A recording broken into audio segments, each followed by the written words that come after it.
لیکن پچھلے کئی سالوں سے یہ جو منتھلی اجتماع ہوتے ہیں، یہ کرنل ابراہیم موجود ہیں، 35 سے لے کر 45 ہزار تک بجلی کا بل آتا ہے، جو میں اتنا خرچ ساتھیوں کا جمع نہیں ہوتا جس سے بل دیا جا سکے جو 3 سال سے میں دیتا ہوں۔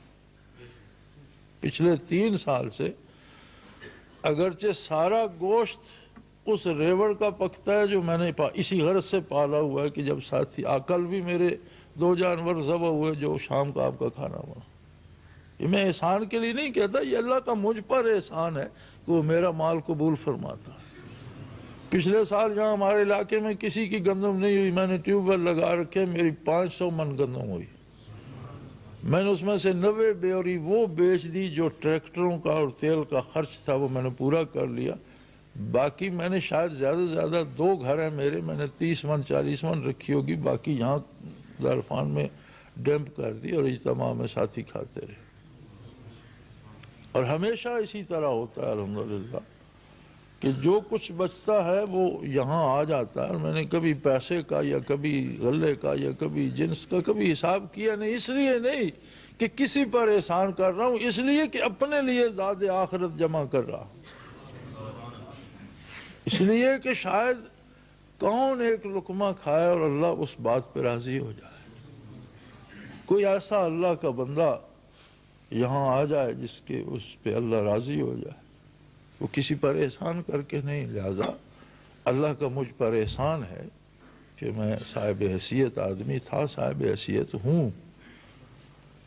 اس وقت میرے پاس گاڑیاں تھیں جب ان میں سے کسی کے پاس نہیں تھیں، اور اس وقت میرے پاس ملازم تھے جب ان میں سے کسی کے پاس نہیں تھے، اور اس وقت میرے پاس دنیا کی مشہور رائفلیں ہوا کرتی تھیں جو شاید پاکستان میں اب بھی کسی کے پاس نہیں۔ کینیڈا میں ایک رائفل بنی تھی 280 راس جس میں سٹیل بلٹ فائر ہوتی تھی، دنیا میں واحد رائفل بنی ہے جس میں سٹیل بلٹ فائر ہوتی ہے۔ وہ دیواریں توڑنے اور مورچے توڑنے کی میں نے وہ بھی منگوائی تھی اور ابھی تک میرے پاس پڑی۔ یہ میرا ایک اپنا شوق تھا، ساری عمر میں نے پہاڑوں میں گزار دی، اس میں شکار میں بھی میرا اپنا شغف تھا۔ اور سیدنا شاہ اسماعیل شہید رحمۃ اللہ علیہ کا وہ قول مجھے ہمیشہ یاد رہا کرتا تھا۔ وہ شکار کیا کرتے تھے تو کسی نے عرض کیا کہ آپ خواہ شکار پہ وقت اتنا کرتے ہیں تو 1 پاؤ گوشت قصاب سے لے، فرماتے تھے جہاد کی ٹریننگ بھی ہوتی ہے، لڑائی کا فن بھی آتا ہے، اور بہترین حلال رزق ہے جو براہ راست اللہ سے بندہ لے لیتا ہے۔ درمیان میں کوئی نہ دکاندار ہے، نہ قصاب ہے، نہ کوئی، اللہ کا جانور ہے، آپ شکار کرتے ہیں، اللہ کے نام پہ ذبح کرتے ہیں اور کھاتے ہیں، دنیا میں بہترین حلال ہے۔ اور 3 باتیں ہوتی ہیں، لڑائی کی ٹریننگ بھی ہوتی ہے، جسمانی ورزش بھی ہوتی ہے، اور بہترین حلال بھی ملتا ہے۔ تو میری ساری زندگی اس میں گزری الحمدللہ۔ اب بھی اللہ کا مجھ پہ احسان ہے، بے شمار لوگوں سے زیادہ آسودہ حال ہوں۔ میں ایک کماتا تھا، اب میرے ساتھ میرے 5 بیٹے بھی شامل ہیں، جن میں سے ہر ایک صبح اٹھ کے اپنے کام پہ لگتا ہے اور شام تک کام کرتا ہے۔ میں بچوں کو منع کرتا رہتا ہوں کہ رات ہو گئی ہے، لیٹ ہو گئے ہو، چلے جاؤ گھر، لیکن وہ رات 9 10 بجے تک اپنی جگہ بیٹھے کام کر رہے ہوتے ہیں۔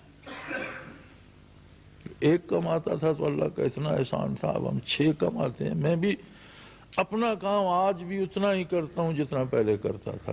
مجھے ابھی کام سے میں چھٹی، حالانکہ بچے لڑتے ہیں مجھ سے، لیکن نہیں، میں جب تک زندہ ہوں میں زندہ ہوں۔ زندہ آدمی مردہ کیسے بن سکتا ہے کہ مردے کی طرح بیکار ہو کر پڑ رہے۔ کما کر کھانے کی لذت ہی اور ہے، لطف ہی اور ہے اس کا، اور کما کر کھلانے میں اور مزہ ہے کہ آدمی اتنا کمائے کہ ایک مخلوق کھائے۔ میرے ساتھ اللہ کی ایک مخلوق پلتی ہے، کوئی ٹریکٹروں پہ ملازم ہے، کوئی جانوروں کو پالنے کے لیے ملازم ہے، کوئی یہ جتنا دودھ آپ خرچ کرتے ہیں اس کے لیے بھی میرے جانور ہیں، یہاں رکھے ہوئے دودھ بھی ساری اکیڈمی کو بھی وہ سپلائی کرتے ہیں۔ انشاءاللہ اجتماع میں بھی جتنا گوشت لگے گا سارے اپنے جانور ذبح ہوں گے، میں بیچا نہیں کرتا، جتنا وہ بڑھوتری ہوتی ہے۔ اور ایسی اللہ کی شان ہے کہ 30 40 بھیڑیں بکریاں ذبح ہو جاتی ہیں، اگلے سال اجتماع سے پہلے وہ اتنی اور تیار ہو جاتی ہیں۔ ہمیں خریدنی نہیں پڑتی، انہی میں اللہ برکت دیتے ہیں اور وہ پھر زیادہ ہو جاتی ہیں، ہم پھر ذبح کر دیتے ہیں وہ پھر ہو جاتی ہیں، وہ اللہ کی شان ہے۔